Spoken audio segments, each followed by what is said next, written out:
Hi, I'm Heather. Welcome to class. Today I'm sharing an excerpt from Intermediate 323, which is a recent upload to the Iyengar Practice Hub. That's my online video library. You can join me for the full class by signing up to the Iyengar Practice Hub. I'll put the link in the description box below, and you can start your subscription with a 7-day free trial. Before we begin, if you find this video helpful, be sure to like and subscribe. Today we're going to start with a chair and 1, 2 or 3 blankets, depending on the relationship between the length of your thigh bone and the height of your seat. And you'll see what I'm talking about in a moment. I'm going to place the blanket lengthways along the floor so that one shin can rest on that blanket and it elevates the height of the thigh. The blanket comes between the chair legs so that when you're kneeling, you can have the whole length of the shin supported, but the toes are on the floor. So that when we go to tuck the toes under, we can feel the sticky mat underneath the toes and we're not going to slip. Now, this is where I'm talking about the relationship between the length of your thigh and the height of the seat. You can see here, this is where my hips flex, the root of the thigh. That's the same height as the seat. So if your seat is higher than that relative to your thighs, then I'd suggest you use more height underneath your shin. And you could do that by putting a couple of bricks underneath your blanket or just stacking a number of blankets on top of each other. But we're going to place the right foot up on the seat. Now that can be a bit of an effort. So if it's too much of an effort, put more height underneath your standing leg. Now initially you might find the chest is dropping.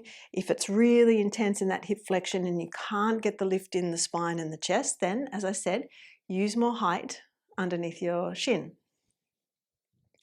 One thing to note is that we don't want the hips to be lopsided. So if I turn front on and show you as I'm stepping this right leg up, the outer hip starts to lift and then it causes the right waist to shrink, right shoulder and chest to drop, and the left waist lengthens more than the right. If we can't roll that outer hip down and realign the lift through the waist and the chest, then we use more height underneath the standing leg. Some of us have probably been there for a while with that right leg in place. This is a variation of a Kanchanasana, the squeezing pose, where the hip is in a deep flexion and the thigh is squeezing the right side of the abdomen. Drive the left shin bone down and press the hips forward, particularly squeeze this left buttock forward so there's more length in the hip flexors, more lift through the left pelvic bone.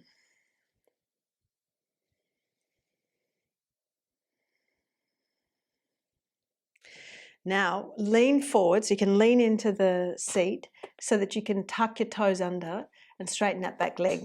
You can have your hands on your seat, press the left shin bone up, lengthen the breastbone forward, shoulder tips press back. Then take your hands onto the handle, start to raise the torso up. And as we prepare to come into Virabhadrasana 1, pivot your heel back to the mat and it will pivot across to the right side enough that you can plug it down. Then place your hands on the waist. Obviously, make sure that your chair is secure. This certainly could be done with your chair against the wall if you feel that you need that security, ensuring the chair doesn't slip. Then we'll take the arms forward and up. Virabhadrasana 1. Lift up through the sides of the waist. Spin the inner left thigh back and roll the outer left hip forward. All the while, draw pubis to navel up.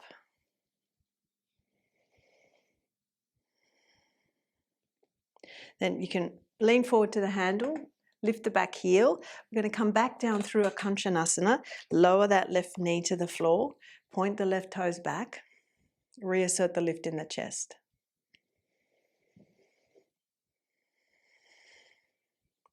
Now, take the right knee out wide.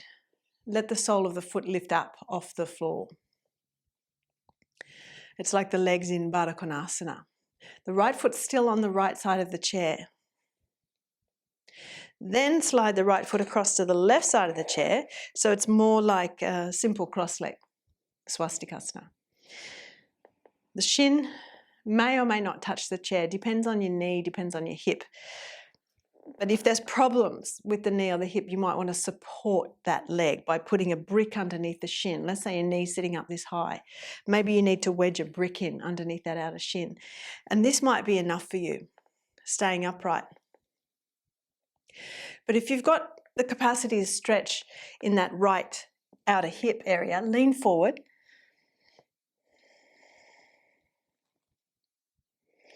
Relax the buttock, right buttock, the groin, the inner thigh.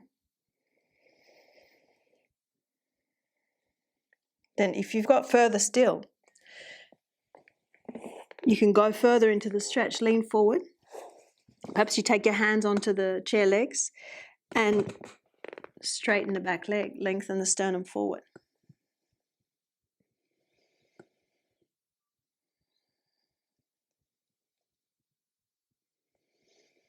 As that back leg straightens, the shin bone presses up and the inner left thigh rolls up towards the ceiling. Remember, breastbone forward. Then replace the left knee to the floor, come back, and we'll step that right leg down. Right shin down, left leg up. So bring the foot up onto the seat for a Kanchanasana. We might note that in that effort to lift, the outer hip might lift up, but can you roll the outer hip down, outer left hip down, so that the hips are in line and both sides of the waist are the same length. You're not letting the body lean off to the right with that left waist shortening. As the outer left hip rolls down, the left waist lengthens and the chest lifts evenly, both sides of the chest. Drive the right shin down strongly to motivate the movement of the hips forward, right buttock forward. And then as you are lifting through the right pelvic bone, bring in some tone to the pelvic abdominal muscles and organs, pubis to navel up. But the shoulders relaxed, the facial muscles relaxed. Set the teeth apart, relax the tongue, soften your eyes.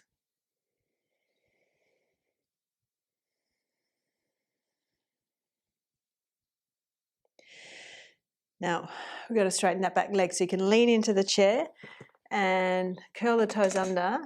Start with both hands leaning into the chair. Press the right shin bone up and spin the inner right thigh back. Hands to the handle, chest lifted, back leg strong and straight. Then pivot the right heel across to the left side of the mat, plug it down, still with the intention of rolling that inner right thigh back, hands to the waist. Squeeze that right buttock forward, but move the outer right hip forward. Pubis to navel lifting up, and take your arms forward and up. And lift the arms from the waist. Draw the entire circumference of the ribcage up away from the pelvis. Diminish tension around the eyes and through the jaw, the tongue.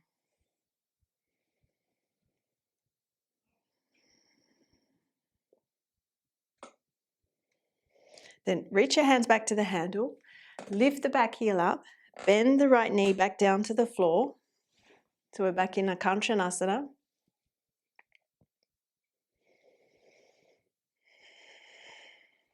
and take the left knee out wide. Let the sole of the foot lift up like a Baddha Konasana foot, externally rotating the thigh. And at this stage, the left foot's on the left side of the chair. Now, slide your foot across to the right side of the chair, and if you can manage, bring your shin down. That might depend on the hip, depend on what's happening in your hip, but maybe also the knee. So as I said on the other side, support the outer shin if you need to. You wedge your brick in under the shin, or perhaps a rolled up blanket if you've got one nearby. You can lean forward if you've got that capacity, leaning into the handle. And relax the left buttock, the left groin.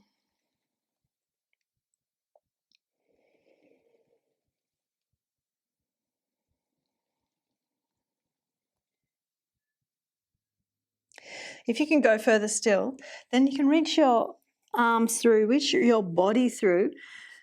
So the head's coming through the back of the seat, the back of the chair. And perhaps you can reach your hands down the legs of the chair, curl the right toes under, straighten the back leg, press the shin bone up and lengthen the breastbone forward. Upper sternum forward, shoulder tips back. Now, it could be tricky with the handles there with your shoulders, but see how you can manage. Shoulder tips back. Inner right thigh rolling up towards the ceiling.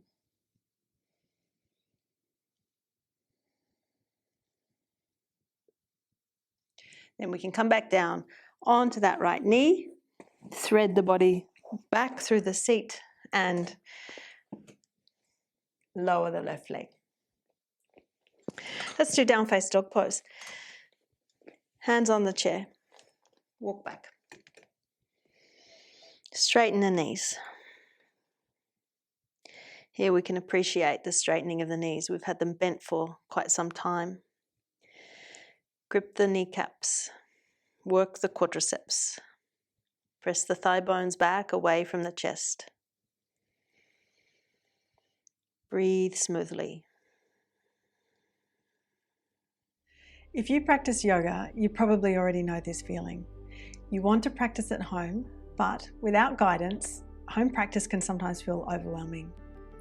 You need a sense of purpose, clarity, direction, structure, and often those things can be lacking when we're at home on our own. That's exactly why I created Iyengar Practice Hub.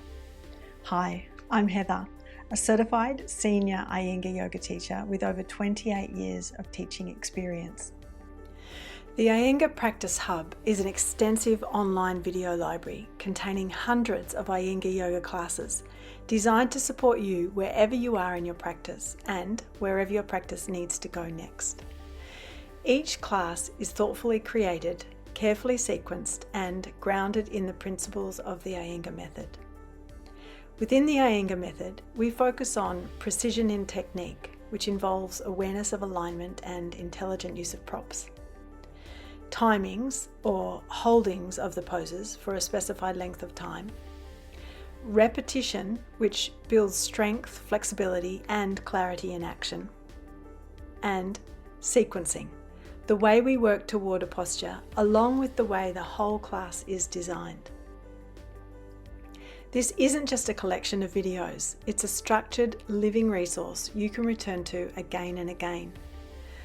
All classes are organised into 20 clearly defined categories, making it easy to find exactly what you need, whether that's arm balances, standing poses, twists, forward bends, therapeutic classes, focus on hips, back bends, or restorative classes, to name a few. Within each category, you'll find enormous variety, so your practice never becomes repetitive or stale. Every class reflects creative, intelligent sequencing, designed to build awareness step by step, with the props being used strategically to support understanding, accessibility, and deeper action in the pose. This allows you to practice with confidence at home, knowing you're being guided with care, skill, and integrity. If you're a student, this hub becomes your personal practice companion, helping you stay consistent, inspired, and connected to your body. And if you're a teacher, the Iyengar Practice Hub is an invaluable teaching resource, offering fresh sequencing ideas, intelligent prop use, and new ways of approaching familiar poses. Over time, what this library really gives you is trust. Trust in your practice, trust in your choices, and a deeper relationship with yoga that supports you both on and off the mat. If you're ready to practice with clarity, structure, and inspiration, and you want a trusted resource that you can return to again and again, click below to join the Iyengar Practice Hub today. You'll get immediate access to hundreds of intelligently sequenced classes organised by category, so you can practice with confidence at home or draw inspiration into your teaching. Join now and begin practicing with purpose. For full-length classes, check out the Iyengar Practice Hub, heatherkitchenyoga.com. The link is in the description box below.